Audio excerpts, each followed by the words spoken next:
ဒီတစ်ခေါက်မှာတော့ Greg McKeown ရဲ့ Essentialism ဆိုတဲ့အမတန်အစွမ်းထက်တဲ့အတွေးခေါ်တစ်ခုကိုအတူတူလေးလာကြည့်ကြရအောင်ဒါကဘာလဲဆိုတော့နန်းနဲ့ပိုကောင်းအောင်ဘယ်လိုလုပ်မလဲဆိုတော့ကိုစနစ်တကျလိုက်စားတဲ့နီလန်းတစ်ခုပါပဲတစ်ချိန်လုံးအလုပ်ရှုပ်နေတယ်လို့မျိုး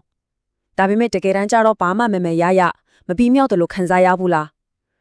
ကိုယ့်ရဲ့အခြေအနေခွန်အားတွေကနေရာပေါင်းစုံကိုပြန်ကျဲနေပြီးတကယ်အရေးကြီးတဲ့ຢာဒီမှကျတော့ရှေ့မဆက်နိုင်တယ်လို့မျိုးပေါ့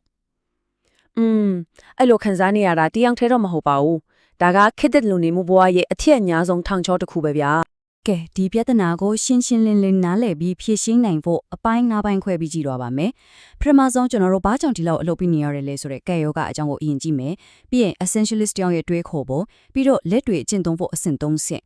နိုးလို့ပြောတဲ့အမှုပညာနောက်ဆုံးမှာတော့ဒီလိုနေထိုင်ခြင်းတွေရလာမဲ့အန်ဩစရာကြိုကျေးဇူးတွေကိုတစ်ခုချင်းစီလေ့လာတော့ကြပါမယ်ဟုတ်ပြီဒါဆိုပထမဆုံးပိုင်းကိုဆက်လိုက်ကြရအောင်အလုပ်ပြီးခြင်းကဲယောကပေါ့ဒါကကျွန်တော်တို့အားလုံးဒီပါကြားရောက်နေတဲ့ထောင်ချောက်တစ်ခုဖြစ်တဲ့ဦးစားပေးအလုပ်တွေတိတ်များလုံးနေတဲ့ပြဿနာကိုနားလည်အောင်ကြိုးစားကြည့်ကြတာပါဒီပြဿနာရဲ့အရင်ခံတစ်ခုကအောင်မြင်ခြင်းရဲ့ဗီဒီယိုဒါပါလို့ခေါ်တဲ့ရပါဒီလိုစဉ်းစားကြည့်ပါလူကြောက်အောင်မြင်လာတဲ့အခါမှာအခွင့်အလန်းတွေကပိုပြီးများလာတယ်မဟုတ်လားဒါပေမဲ့အဲ့ဒီအခွင့်အလန်းတွေကပဲမူလကအောင်မြင်စေခဲ့တဲ့အာယုံစူးစိုက်မှုကိုနေတွေ့ဖြစ်တော့ဆွဲဆောင်တတ်ပါတယ်တနည်းပြောရင်အောင်မြင်မှုကိုယ်တိုင်ကပဲကြာရှုံးမှုရဲ့မျိုးစေ့ပြန်ဖြစ်လာနိုင်တာမျိုးကျွန်တော်ရဲ့တွေးခေါ်ပုံဘလောက်ကောင်ပြောင်းသွားလဲဆိုတာကိုဒီအချက်လေးကတက်တည်ပြန်နေပါတယ်။တကယ်စိတ်ဝင်စားစရာကောင်းတာက1400လောက်ပြည့်နေတဲ့တုန်းက priority ဆိုတဲ့စကားလုံးဟာအနေငယ်ပဲရှိခဲ့တာပါ။သူ့ရဲ့အနေပဲက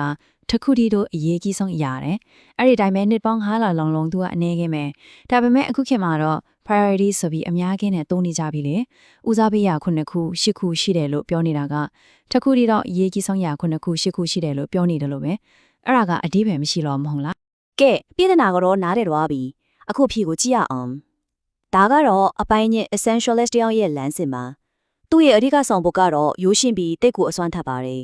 ်နဲနဲ့ပိုကောင်းအောင်လုပ်ဖို့ပါပဲဒါဆို essentialism ဆိုတာတိတိကျကျဘာကိုပြောတာလဲ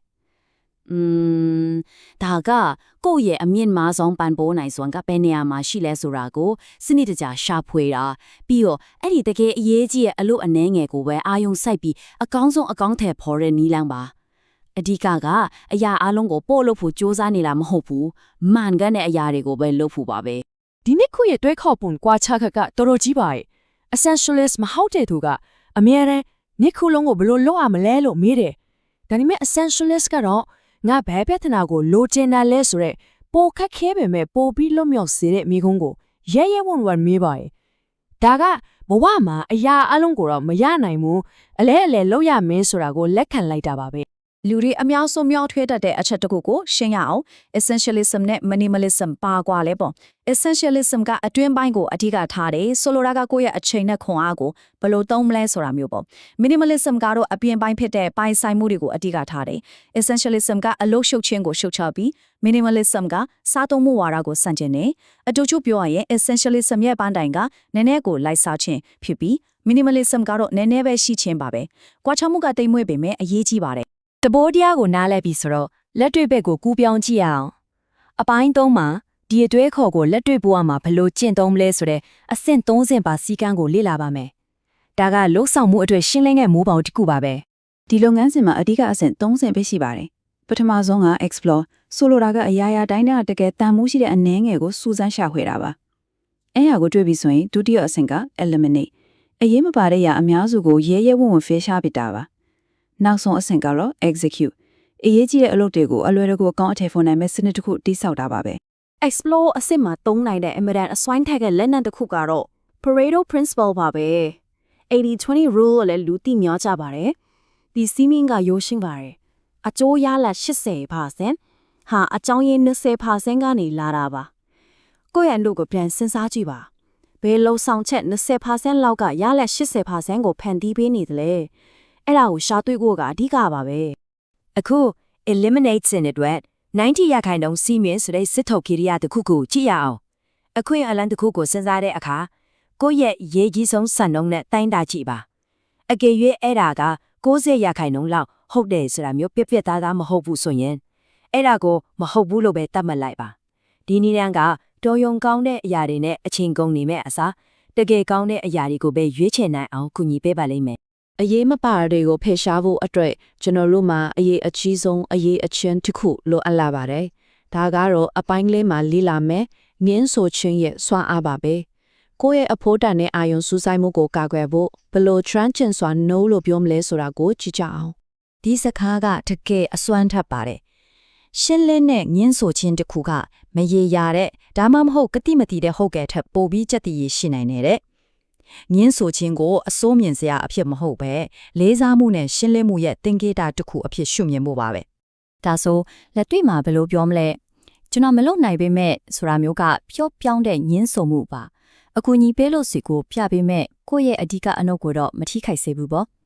ကျွန်တော်ပြက်ကလေးကိုကြည့်ပြီးအကြောင်းပြန်ပါမယ်ဆိုတာကချက်ချင်း yes လို့မပြောဘဲစဉ်းစားချင်ယူတဲ့နီလန်ကောင်တစ်ခုပါအစွမ်းထဆုံးကတော့ဟုတ်ကဲ့ဒါဆိုကျွန်တော်ဘယ်လို့ကိုဦးစားပေးအဆင့်လျှော့ချရမလဲလို့ပြန်မြဲတာပါပဲဒါကကိုယ့်အချင်းရဲ့တန်ဖိုးနဲ့အကန့်အသတ်ကိုရှင်းရှင်းလင်းလင်းပြသတဲ့ရောက်ပါတယ် ကဲအခုအားလုံးကိုပေါင်းစည်းပြီးနောက်ဆုံးအပိုင်းကိုရောက်လာပါပြီ essentialist ဘဝကိုနေထိုင်ခြင်းပါဒီလိုစီကန်းရှိရှိငယ်အာယုံစိုက်ပြီးနေထိုင်ခြင်းကနေဘလို့ကြီးမားတဲ့အကျိုးကျေးဇူးတွေရနိုင်မလဲဆိုတာကိုလေ့လာကြည့်ကြရအောင် essentialism ကိုကျင့်သုံးတဲ့အခါဘဝမှာအံ့ဩစရာကောင်းတဲ့အဖျောက်လဲသုံးခုကိုတွေ့ကြုံရပါလိမ့်မယ်ပထမဆုံးကတော့ရှင်းလင်းပြတ်သားမှု more clarity ပါမြို့ဒီရှင်းသွားစလို့ကိုယ့်ရဲ့ပန်းတိုင်နဲ့တန်ဖိုးထားမှုတွေကိုရှင်းရှင်းလင်းလင်းမြင်လာပါမယ်ဒုတိယကထိန်းချုပ်နိုင်စွမ်း more control ပါတခြားသူတွေရဲ့ agenda နောက်ကိုလိုက်နေရမယ့်အစားကိုယ့်ဘဝရဲ့စီမံခန့်ခွဲသူဖြစ်လာပါမယ်နောက်ဆုံးပြီးအရေးကြီးဆုံးကတော့ခီးလက်မှာပို့ပြရှင်လာခြင်း more joy in the journey ပါအလုတ်ရှုပ်နေရပြီးလို့သွားတဲ့အတွက်ပစ္စုပန်တက်မှာနေထိုင်ရခြင်းအတိတ်ဘက်ကိုပို့ပြီးခန်းစားနိုင်လာပါလိမ့်မယ်ဒီအချက်ကိုရှေးပညာရှိ Socrates ရဲ့စကားနဲ့အားဖြည့်ပါစီအလုတ်ရှုပ်တဲ့ဘဝရဲ့အကျိုးမဲ့ဖြစ်ခြင်းကိုတတိပြုပါတဲ့အလုတ်ရှုပ်နေုံနဲ့တန်ဖိုးရှိတဲ့ဘဝဖြစ်မလာဘူးဆိုတာကိုတတိပေးနေတာပါဒီခွဲချမ်းစီဖြာချက်ကို essentialism ရဲ့အစွမ်းထက်ဆုံးလက်နက်ဖြစ်တဲ့မိကွန်းတစ်ခုနဲ့ပဲအဆုံးသတ်ပါစေနောက်တစ်ခါဆုံးဖြတ်ချက်တစ်ခုခုချရတော့မယ်ဆိုရင်ကြီးကြီးမားမားဖြစ်စေတေးသေးမားမားဖြစ်စေခဏလေးရပ်ပြီးကိုဒီမိကွန်းလေးပဲမေးချပါတကယ်တမ်းဘာကအရေးကြီးဆုံးလဲအဲ့ဒီအဖြေကိုတွေ့ပြီဆိုရင်ကျန်တဲ့အားလုံးကိုဖယ်ရှားလိုက်ပါ